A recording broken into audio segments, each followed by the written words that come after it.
Today we have Dave Rice from Weber Basin Water Conservancy District.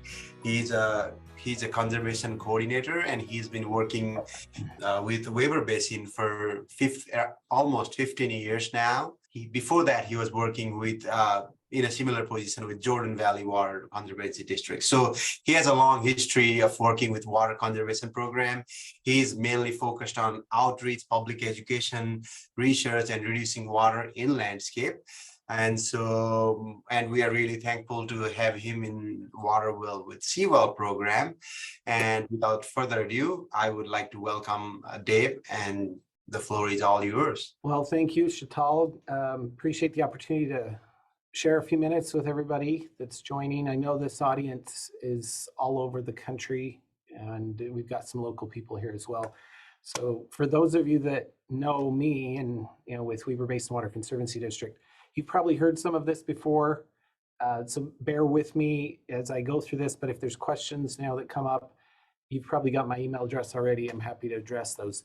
But the topic today that I was asked to focus on is just drought years and kind of what Weber Basin District has done in terms of kind of water conservation, our progress, given you have a couple different situations when you have drought and conservation programs at the same time.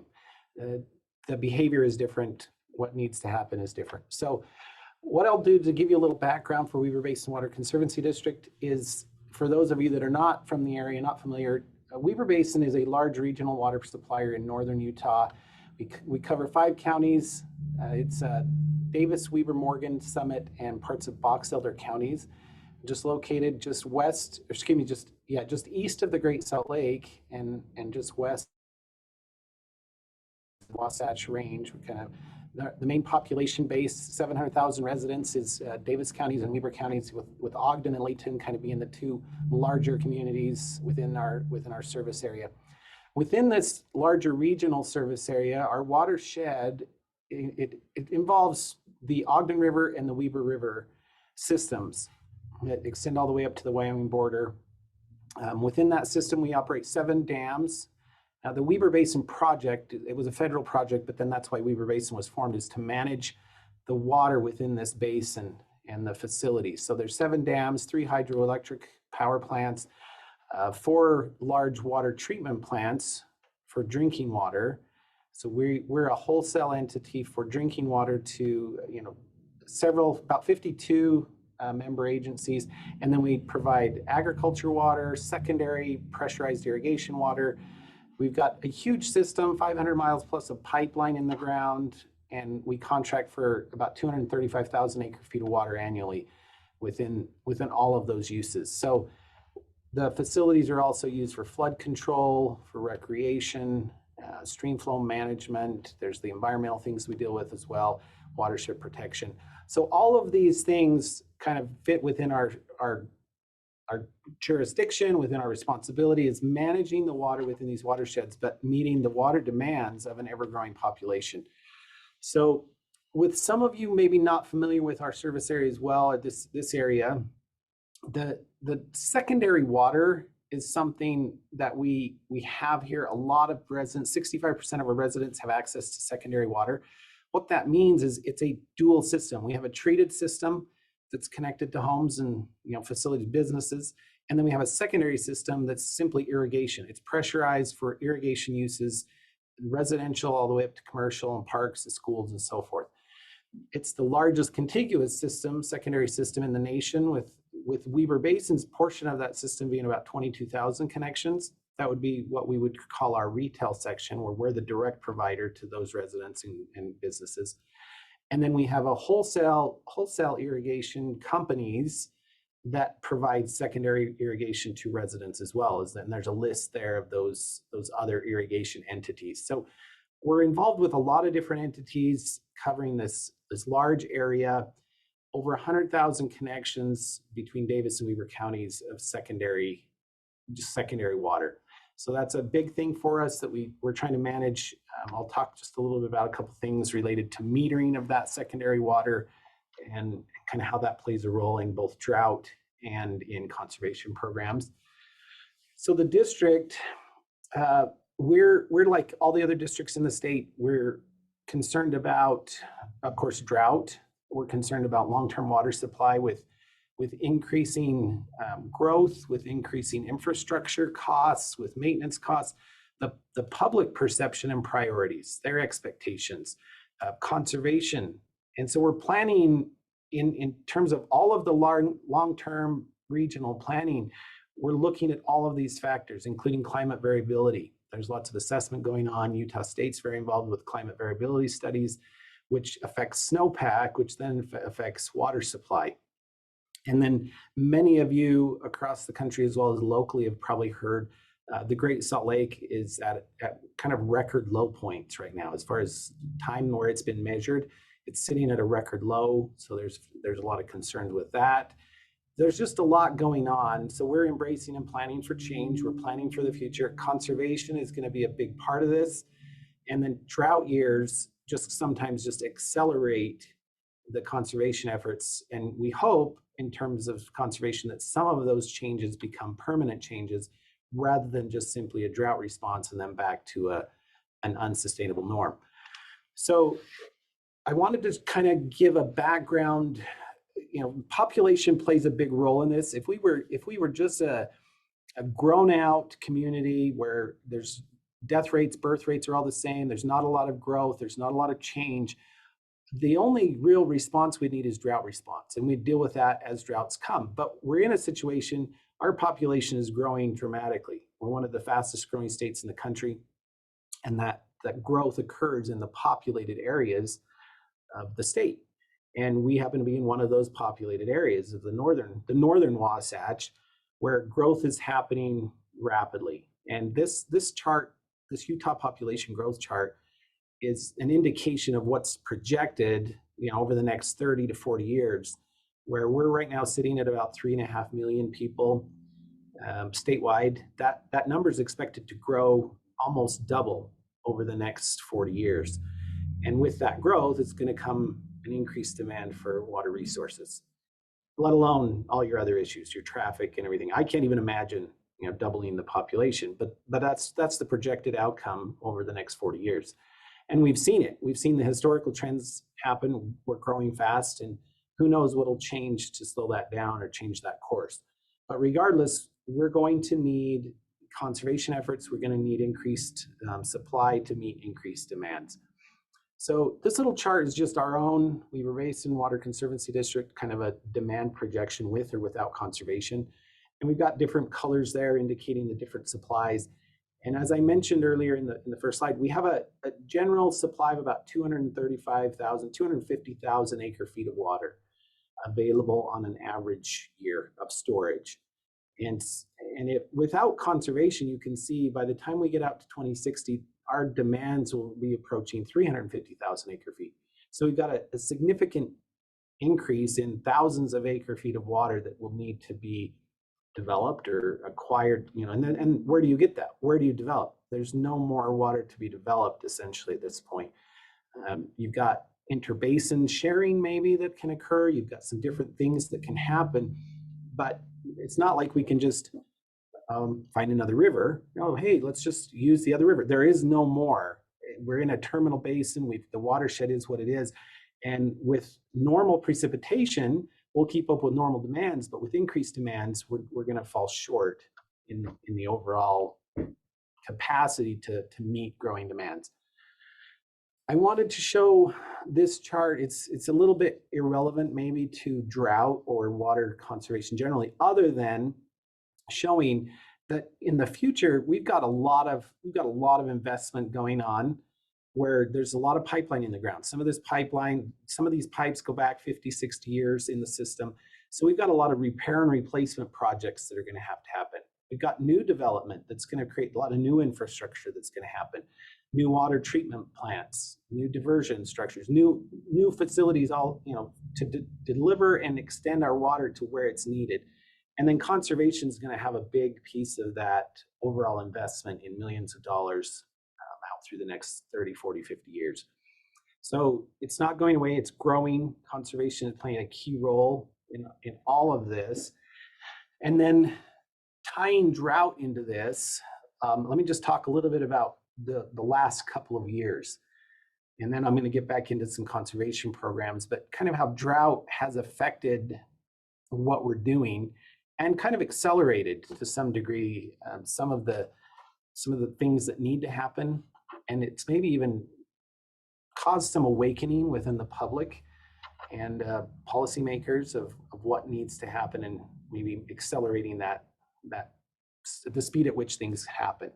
So here's our drought response plan or drought action plan.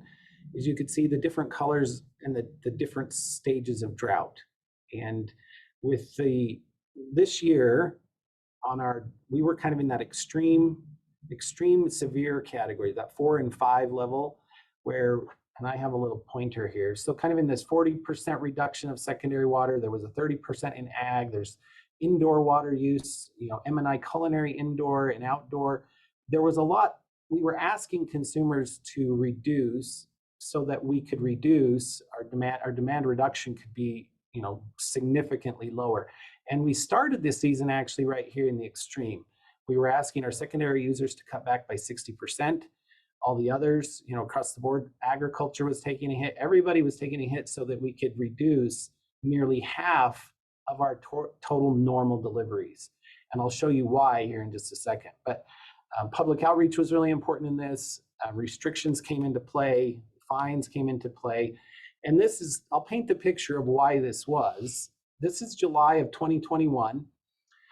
And you've all seen these maps before. The entire state of Utah was either in extreme or exceptional drought. And that just goes to the fact that we've had lower than normal precipitation, dry winters, reservoir storage was low. And so everybody kind of knew this. 2021 was a hot, dry year. We were coming out of 2020, which was also lower than normal, but 2021 just really accentuated the irrigation issues, some of the demand reductions. And then going into 2022, we had a fairly decent precipitation in October and into the early parts of winter, even to early January, and then it kind of turned off. So we ended up below normal for precipitation, below normal for snowpack and runoff of what we needed for the summer of 2022. But you can notice in April, the drought conditions seem to have eased a bit. There's still parts of the state in extreme, some were in severe rather than exceptional, but still in drought. And then as of I was unavailable last week, so I put some of this together the week prior. But as of September 27th, the most recent one I pulled up on the Drought Monitor, you can see the state as a whole is still in either extreme or severe, with just a few areas just in moderate. So our entire service area sits pretty much into that severe drought category. And so policies are still in place. We're hopeful that this winter the patterns change a little bit. We get a decent snowpack. But then when you look at the NOAA's seasonal precipitation outlooks and the long-term precipitation outlooks, it's not actually looking really, optimistic. Yes, there's some equal chances. If you look at some of these precip maps, and that long-term it's really hard to predict. The atmosphere changes, there's things that'll change. But as of right now, from October through December, the precipitation outlook for northern Utah is that it's equal chances. Things could turn around. We may get some storms. We may not. It may continue in the same patterns we've had over the summer and even into the last winter. And if that's the case, we're setting ourselves up for a pretty serious irrigation season next year, where there will be severe restrictions. Reservoir levels are already low, and it could be a really kind of a dire situation come next year. We'll just have to wait and see how that plays out. District runoff. I'm going to shift gears again. So there's the drought.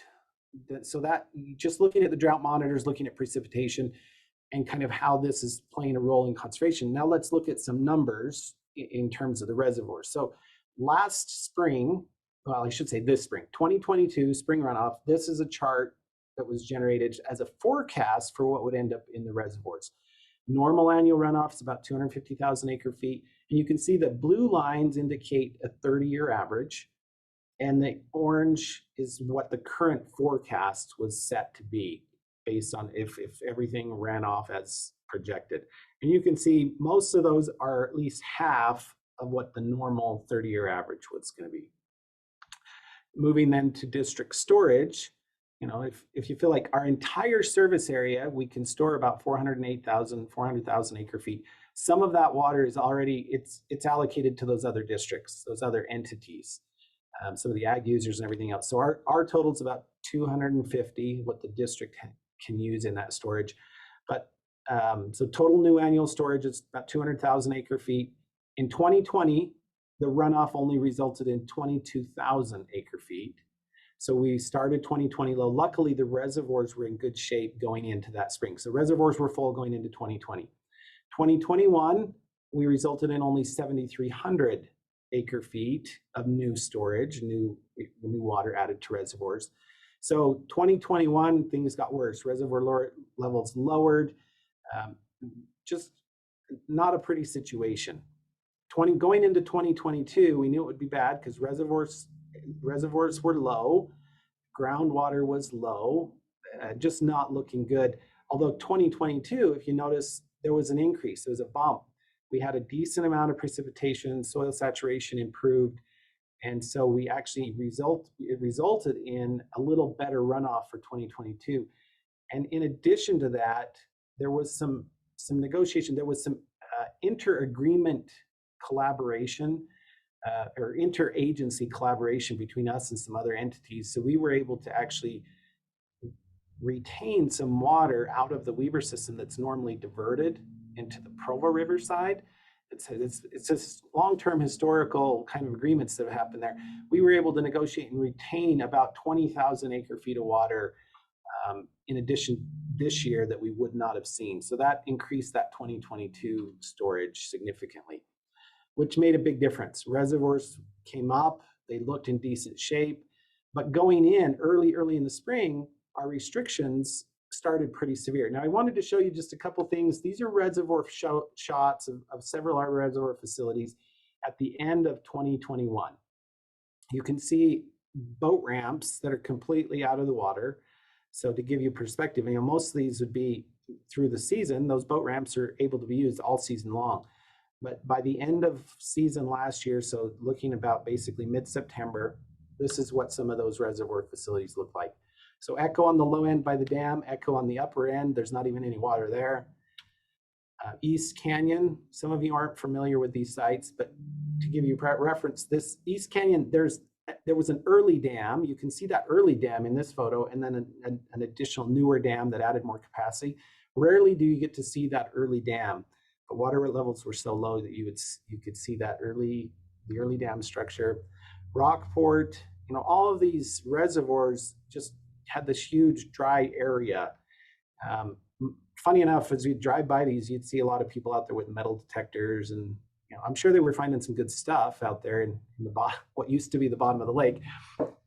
But it was a sad picture because, you know, the capacity of these reservoirs at this time was sitting down, you know, some of them lower than 30%, some of them at 20%, some just really low. Pineview, a popular recreation site, couldn't even launch boats anymore. It got so low.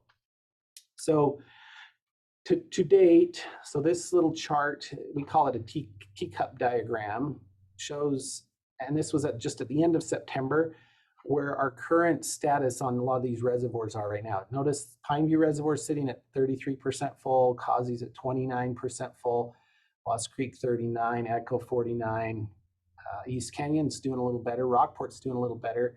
Willard Bay is a huge storage facility for us for agriculture, and it's only sitting at 35% full. And then some of these others are not in our service area, but they're on this chart. Jordanelle is one in the Provo River side, it's not ours, Deer Creek. But you can see generally in our system right now, as of the end of September, we're not doing well. And when you think of 30% full, if you drive up the canyons and you look at these reservoirs, they don't look terrible. They actually look like they're in pretty decent shape, given the kind of year we've had, the types of restrictions we've had. We're doing better than we thought, but if we have a really dry winter, then going into next year, things could get, I don't even know how to describe it. Things could just get really ugly. It's going to be not fun.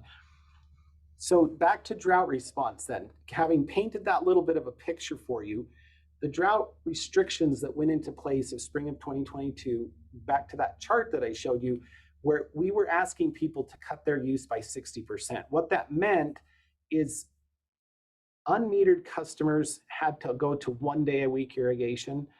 Metered customers could water as often as they wanted, but they had 60% less water to use. So they had a 60% reduction on the allocation. And so they could, as long as it was metered, they could use it whenever they wanted. But if they exceeded that allocation, these fines and warnings would start to go into effect. So the violation, we had a violation fee schedule. A first notice was just education, letting people know, hey, we're in a serious drought. We need your help. We need you to do some things. If they continued to ignore that, the second violation was a $250 fine. And the third violation, a $500 fine, and fourth violation was a $1,000 fine, and they would just have their water turned off. And if there wasn't a user valve to turn off, we installed one. And then we could turn it, lock it, and they would remain off for the rest of the irrigation season. So we didn't issue a lot of fines. We did issue some. And some of those people just simply felt entitled and said, it's okay, I'll pay the fine. I want the water, I want my grass green. And so you're always battling with a certain demographic that regardless of a cost, they just want what they want and they feel like they can afford it. And so you kind of fight that from time to time. And we did. We didn't have a lot of those, but there were a few. So we also had no water during the day. This was the type of drought restrictions that we had. And so it was effective because we did see total water deliveries go way, way down. And so I feel like that, the education behind it, the enforcement behind it, we had our staff out driving neighborhoods and watching things. We could look at the meter data and watch that. So we did see dramatic reductions in overall use. We still had complaints. We still had people sometimes not knowing or ignoring. And it's actually surprising the number of people that maybe aren't actually tuned in. They don't look at social media and they don't watch news apparently, and they don't read anything, but they actually didn't know that there were restrictions, or at least they claimed ignorance. So we did a lot of education to remind and help people that way. So I know this chart is small, you probably can't see a lot of this, but we've made some efforts to create a conservation plan. So this is looking at long-term planning. Some of these things are going to be accelerated. Some of these things might get bumped depending on what's happening. The focus right now, I'll use my little pointer here, public education is always ongoing. That'll forever be ongoing. We're working with schools to do water treatment tours and take them through our garden. Right now we're doing toilet replacement rebates, smart controller rebates, commercial and institutional toilet rebates and smart controller rebates. And then metering. Metering is a big part of our conservation plan because it brings user accountability. If a customer is unmetered, they may think they are doing really good and come to find out they're not when they actually know what their usage is. So the retail metering, this is some of our working with our other customer agencies and some of those backyards. There's some difficult ones that are coming. They'll be the last ones to happen, but state legislation has actually mandated that meters happen on all service connections by 2030. So we're planning for that. And every single service connection within our regional service area should have a meter by 2030, which is going to be quite a feat to do that. But just metering alone, we found that there's a reduction. As we look at meter data, we've been metering now since 2010. As we look at meter data, overall, we've seen a drop, a range, depending on, again, those customer classes and different demographics, 25 to 30% reduction just in metering with the education. Rate structures haven't changed. It's just in education and helping people know what they use and then inviting them to do something a little different. So with that, if there's some questions along the way, please feel free to type them in and ask. We can pause and answer any of those. But with that, I'm going to shift gears just a little bit to kind of paint this picture as well of what drives some of this, what drives conservation, what drives drought response. And these pictures kind of portray this. I pulled some of these off the internet.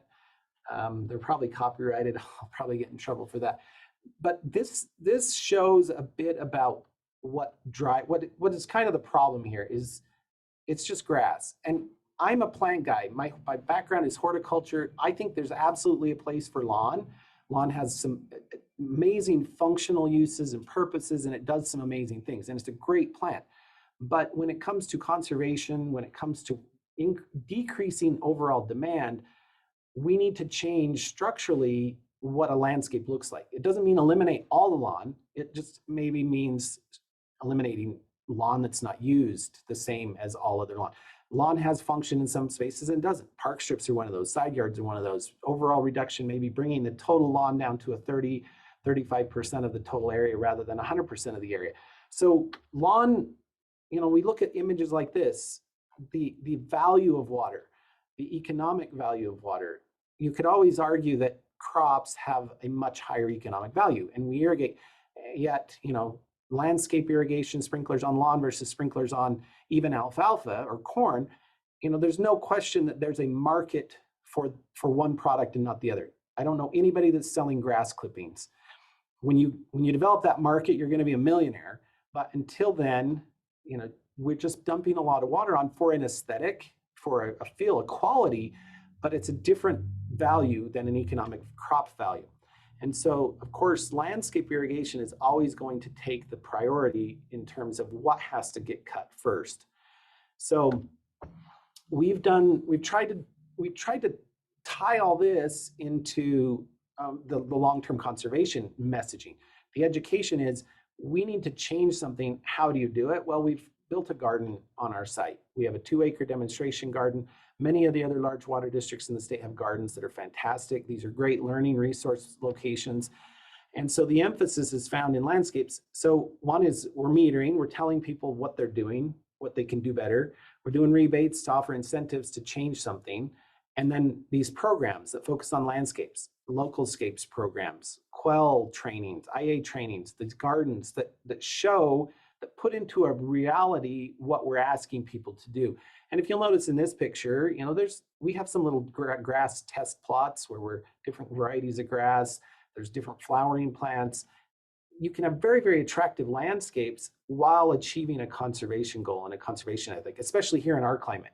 We're kind of in this transitional zone. It's cold winters, hot summers. We get a fair amount of winter precipitation. There's a lot that can be done here that doesn't look like other areas that you consider dry. We don't look like Las Vegas. We don't look like Tucson, Arizona. We don't look like some of those areas, but we do live in a very dry climate. So our conservation programs and tools, I've covered these already just briefly. Public education, I think I've covered all of these. We're working more and more now on city and member agency involvement. Because as a water district, we don't often have, we don't have land jurisdiction. So we don't have authority, to implement an ordinance. We just don't. That belongs to cities and counties, or it belongs to state legislation on how some sort of I don't know what you'd say, licensing, any of those kind of things. Any of those things have to be done through a different legislated body or an entity that has that authority to implement and then enforce those codes or policies, ordinances. So we're working more and more with those to implement ordinances, landscape ordinances that make sense, landscape ordinances that drive conservation while keeping an aesthetic quality that people enjoy in a neighborhood, in a landscape. So that's going to certainly play a role. I threw this in here because education is going to always, I can't emphasize this enough, education is always going to be tied to every single program as much as we can do, because there's misconceptions. Just the title of something can mislead to do something else. Diet water. Of course, this is not an American product, but I find it funny because, because normal water makes you fat, right? So it's just interesting that even as something as simple as just a title or how we phrase something or the portrayal of something can lead to an outcome. I show this slide. I grew up in southern Utah. I love the desert. And this is not ugly to me, but I don't want this in my yard, right? In a neighborhood, in a suburban areas where we have neighborhoods and we have landscapes, when we talk zero or xeric, this often comes to mind for people. They think they conjure up the worst case scenario. They conjure up the surface of the moon. And so what we prefer is to use terms that try to change that. Back to the education. Local scaped, water efficient, water wise are better terms than xeric because it doesn't conjure up the same barren, desolate landscape that some people conjure up. So I'm going to skip through a few of these slides pretty quick. We offer tours, we do free classes, we do educational stuff, water treatment tours. We partner with the local school districts to bring kids to our site to teach them. The water treatment tour does two things. It teaches them how their water is treated, but in that, we're teaching them about the supply, where their water comes from, which river, which watershed their feeds their system. When they turn on the tap and get a drink of water, they should know it's coming out of the Ogden River, it's coming out of the Weber River, and that it takes a process to get that to their home and get it to their school. And then while they're here, they go through the garden, and where we emphasize the value of conservation, the value of efficiency in all the stuff that we're doing. We do some garden fairs and events where we host different groups of people here. We try to, it's all part of the landscape education part. And then in terms of local scapes, I know that there has been a presentation done in the past here with CWEL on local scapes. So if you want more information, you can reference a lot more on the YouTube channel for CWEL and get more in depth with local scapes. But I just wanted to mention a couple things here. Is we've adopted this because it's principle based. So this works anywhere. This works for any of the large entities in Utah, even though we have minor differences in what needs to happen. This works because the program adjusts for different local demands. Soil type is a factor. You've got, winter temperatures, your climate, your microclimates all play a role in this. So you go from traditional lawn dominant landscapes to this whole range of local scapes. And even if you wanted to the extreme local scapes which could be 100%, low elevation native plants and very low water stuff, but it's a range. It gives a user a broad range of what's comfortable while still emphasizing the main points of water efficiency, the right plants in the right place, irrigating properly, all of those things. So you may be seeing some of these pictures that are a little local scape model we use all the time. And then the emphasis on the savings. If local scaped and then irrigated properly, we've shown, we can see this, that a typical yard that maybe waters 40 inches per season, if local scaped, you could reduce that by 2/3. So you're essentially creating enough water savings for the next growth component wherever you are. And that's something that's going to be very important for us, because we can't create 100,000 acre feet of new water, but we can create 100,000 new acre feet of water if we are efficient with the water we have in terms of just simple demand reduction. So I'll skim through these. There's all these principles on open shape gathering, activity zones, pathways, and plantings. And then just a few pictures of the reality of they still look attractive. There's still lawn in a landscape. There's still, beauty. There's different plant materials. And I think one great thing, and I'm, like I said, my background's at horticulture. One of the amazing things I think here along the Wasatch Front is we're in a climate of amazing plant diversity. There's so many different types of plants that grow here in the hardiness zone that we are and what works. So there's a lot to choose from that are both water efficient and attractive. And then I wanted just to show some slides of different kinds of things. Instead of lawn, I think of gathering spaces. These are spaces that don't need irrigation. They become functional, they become beautiful. Play spaces. A lot of people, COVID especially did some things. People were staying home. We saw people start to do more things in their yard. Interesting things. You can do fairy gardens, sandboxes. You can use recycled material. That's a recycled pathway. It's recycled concrete chunks put into a pathway like flagstone. Outdoor games, that can look, planted around them. They can look beautiful. They can be functional, done with drip irrigation. This is just a little mini golf course. The possibilities are endless, but when you take out lawn and change the landscape like this, you're reducing the demand, because all of this can be done then with drip irrigation. using low water plants. Instead of watering 2 or 3 times a week for lawn, you can water once a week with drip irrigation on a fraction of the volume to keep all those plants very healthy. Pathways, to connect everything together. These are all just the principles of it all. So 130,000 gallons of annual savings. I know I'm going through some of this really fast, so I've kind of taken from drought and what drought has done into programming and what we're doing. And all of these things go towards both drought response, but more importantly, they go towards long-term permanent change. And that's what we feel like the local scapes and the physical change of a landscape should result in a long-term change for overall water use. And then when you educate, when you add, the amount of water they're using, what they should be using, you start to tell people what they're doing and guide them to what they should be doing. Most people will simply want to do the right thing, and so they make changes. There's always the few. And we've done water audit programs. The real key to water audit programs is you're helping people understand their system uniformity and their rate of application, which guides them to proper scheduling. What we find, though, is so many systems are so terribly designed that their distribution uniformity ends up to be 50% or 45%, when ideally you'd want 75% probably as a minimum. And I know we don't see that. Ideally, though, the idea is 100% uniformity is great. That's never going to happen in an irrigation system. But what we find is systems are so terrible. So of course, to overcompensate for a terrible system, they double the runtime. And essentially they start flood irrigating their landscapes to make up the difference. With our rebate programs, we've partnered.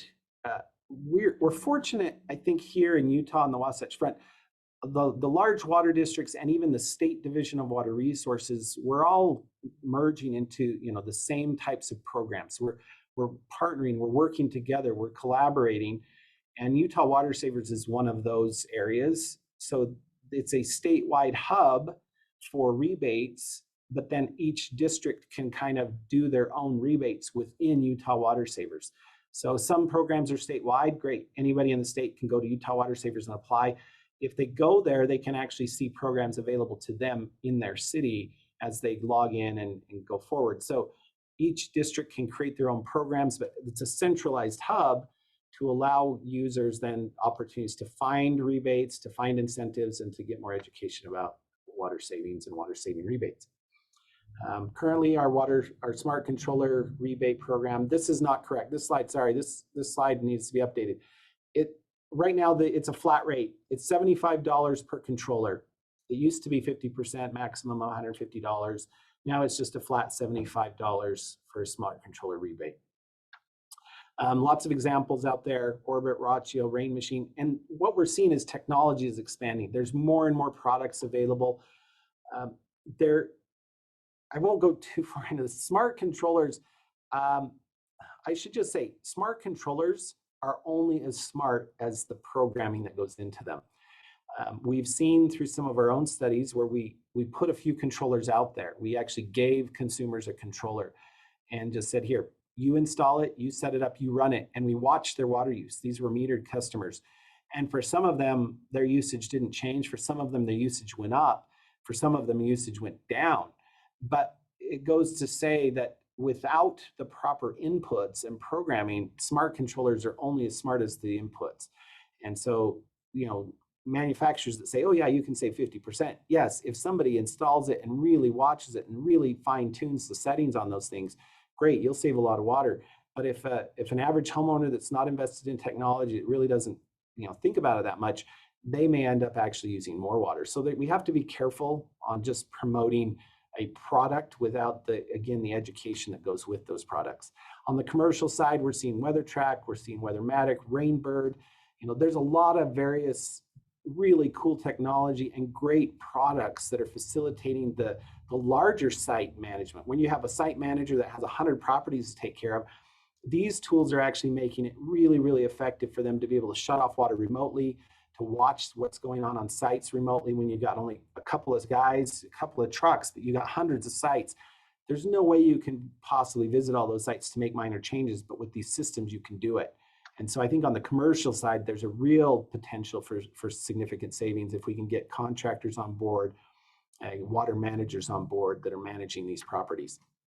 And then toilet programs, I don't need to talk about those. Low flow toilets, we only do those for toilets older than, or homes older than 1994 because of just national plumbing codes. And now you can only buy low flow toilets. So that's a program ongoing. We currently, the district, along with others here in our state, we've offered flip your strip programs, the removal of turf in park strips of $1.25 a square foot. Cities have to adopt ordinances in our service area to be able to qualify for that. And those city ordinances then encourage the reduction of turf overall, and conservation rate structures are coming. What we're seeing though is we'll see more turf incentive programs, turf removal incentives. We're going to be partnering with the state. There's going to be some legislated money statewide for turf removal, and that'll start to play a key role in how conservation programs look, in how water demands start to look. And so going forward, and then the education. We do public education, we do digital advertising, social media, examples of water waste. We try to just show people what's not right and what is right, guiding people to make change, to do something different, be aware. It's an ongoing effort, as all of you know. To educate a large mass of people is extremely difficult. So we just do it the best we can, and it is catching on. Drought actually helps. As much as I hate to see drought and the craziness and some of the hardship that comes with drought, it causes a little bit of an awakening. It causes people to pay more attention, and then we have an opportunity to educate and hopefully make some long-term change. So commercial properties are changing. We're seeing more diversity in landscapes. We're seeing some different stuff this way. But who should really care? Of course, everybody should care. Contractors, all of us, everybody in the landscape industry that has any connection to landscape industry should care, and every resident should care. So with that, I think Chantal has a question. We're about out of time. I want to just cover this one more slide. Okay. We could do better than this. I show this slide as just an example. Turf has a place, but if you think about spaces like this is absolutely not the place for turf. And maybe this is a good place to kind of end it. I transition into some garden slides, but there's good design, proper turf selection of areas. Smart won't fix this kind of stuff. As smart as the technology is, we still have to drive good design. We have to drive good policy. We have to drive good, overall understanding, and then we'll save water. So I think with that, Chantal, do we have some questions?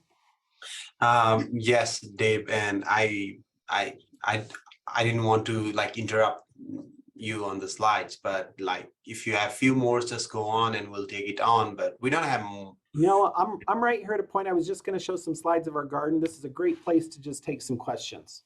So we'll have plenty of time for those. So Julie asked, what ideas might you offer of the socio-psychological protocols for customers who feel entitled and for some reason cannot grasp the severity of the state's drought issue? What ways are there to have them understand? So how to make people more? This is a really difficult one. And, I talk with my coworkers and others sometimes that I almost need a psychology degree to. And we were talking about that. Yeah. And it's difficult because education, you're trying to educate. It's trying to find a reason why they should care. And in some cases, the environmental concerns, more and more people are caring. And so we're trying to, tie the logical, the real reason is, we've got to save water. There's not enough. So if you help them really can visualize that, then some of them catch on and they're like, okay, I can do my part. Even if I can afford to, buy as much water as I need, great, I get it. I understand why this is needed. I'll do my part. There's always those few, though, that even if they know what the issue is, they understand it, you're educating them. I think there's always going to be a few that nothing phases them. And so this is my own personal opinion right here is, well, maybe they should be the ones funding programs. It's like, okay, let them just pay for more water and make it expensive, and then they can fund programs that help the rest. Outside of that, I really don't know. That's something we'll continue to work on and continue to figure out. Thank you. And Brady has a question as an irrigation professional, I have noticed the challenge of helping people understand how much to water their landscape. Homeowners specifically have a hard time understanding this concept. What recommendations do you have to help your customers know how much water to apply into their landscape? Okay, great question. This has also been a huge challenge. What we've learned mostly from metering is where we've been digitizing parcels. In other words, we're taking aerial imagery, we're digitizing those parcels, we're eliminating out areas that don't need irrigation, and then assuming the highest demand is grass. Even if you just assume everything else on a parcel needs to be watered at the level of grass, and then add an efficiency factor in there of, we try to keep it at high because we don't want to just incentivize terrible sprinkler systems. So say, okay, we know that you're going to have some sprinkler efficiency issues, and then tie that to the evapotranspiration demand. So it's, say on a 1/4 acre lot, they have, I don't know, I'm not be able to think quickly on my feet like this, but they have a certain need for grass area. The evapotranspiration on an average year for our climate is, say, 30 inches. So you'd say you need 30 inches plus an efficiency factor, which is going to give you maybe 2 more inches through the summer. And then you try to convert that to gallons per week, which you can do. I mean, mathematically, you just need it. You can throw that into a spreadsheet.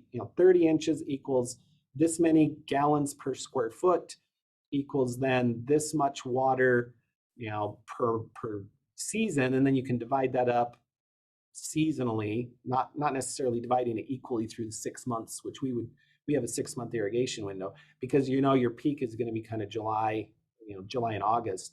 But you can do it. It just requires a lot of effort.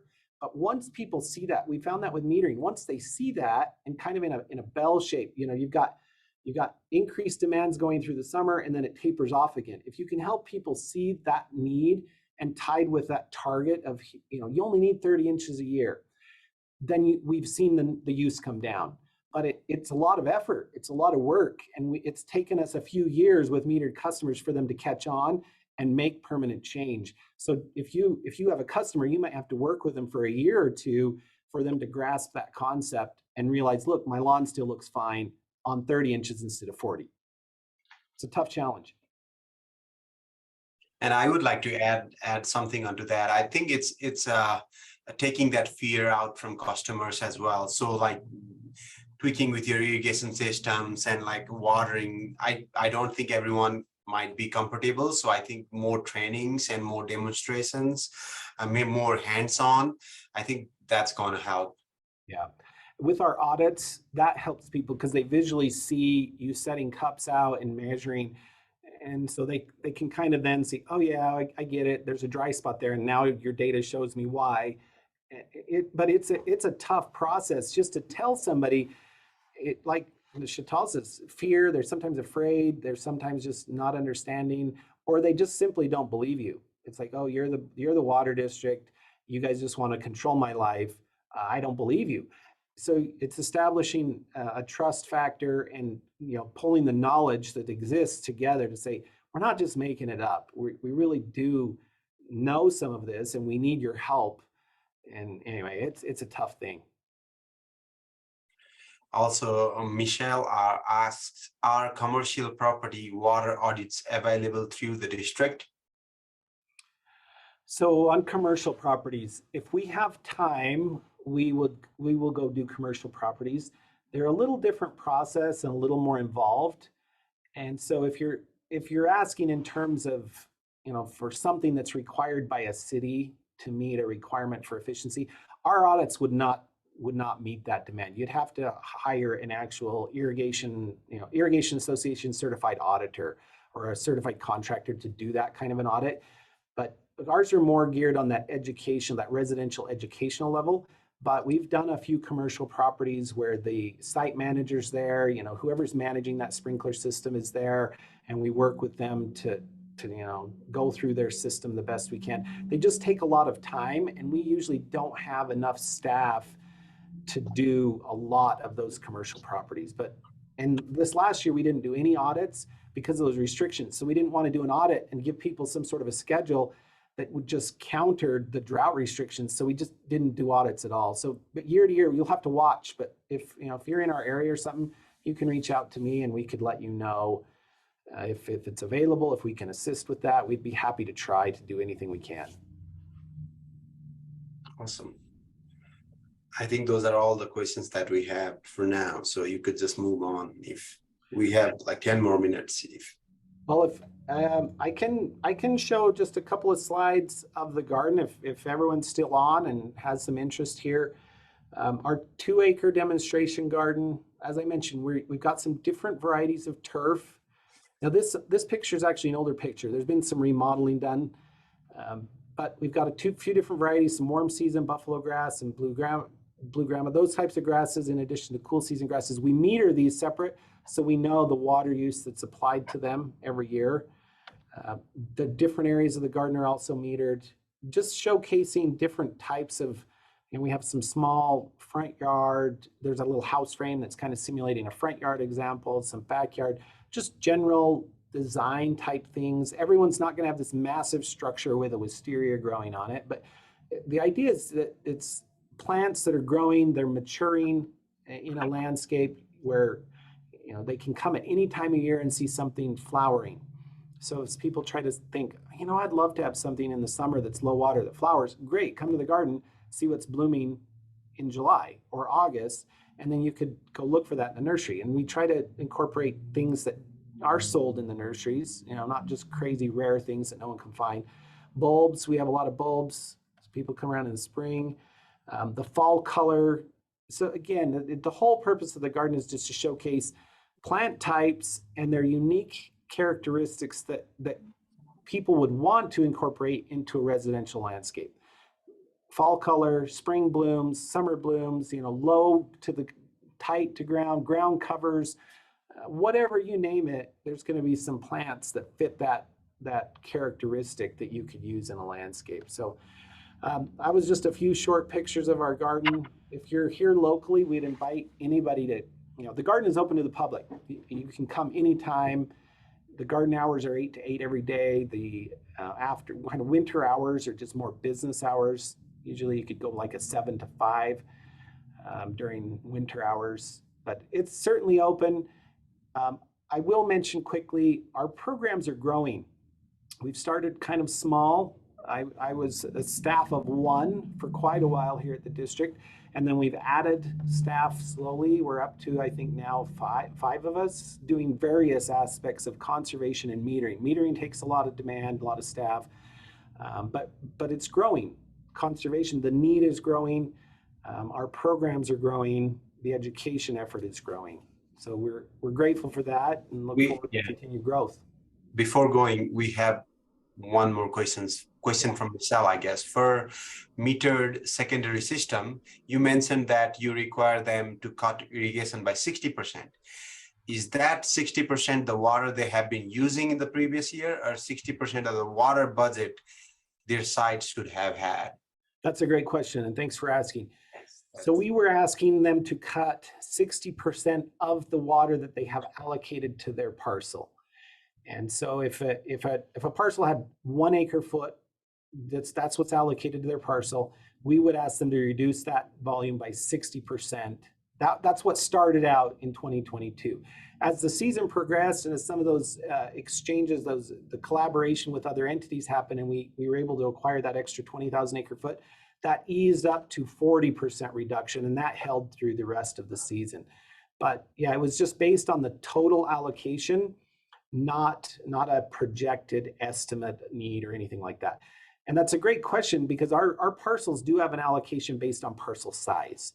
So that's dictated by the county, county record, parcel size, and then water allocated per parcel. And I suspect some of that might actually change over time as well, where if everyone's metered, this is just me talking, this isn't district, there will probably come a day where how secondary water is billed will change. It will have to, and it'll be per usage rather than some sort of a flat rate per allocation. Okay. Yeah. So thank you so much, Dave, for your wonderful presentation. And I think it was really, really valuable with this drought and upcoming drought. And I thank everyone who joined this program. And also, if you joined earlier, late, or if you're out, we do have this presentation all on CWEL YouTube channel. So we have the link in the chat as well. So thank you, everyone. Candice, you want to say anything? Dave, I just want to say thank you. And when you guys exit this event, there is going to be a survey that auto-generates in your browser. And if you could give us some feedback, we would really appreciate it. Thanks for the opportunity. And if anybody's listening, you want to reach out to me directly, I think, Candice, did you post my email? My email's on the screen as well if it's still sharing. So certainly, shoot me an email. I'd be happy to talk with you about anything. Thank you. Awesome. Thanks, Dave. Have a great day, everybody. Thank you.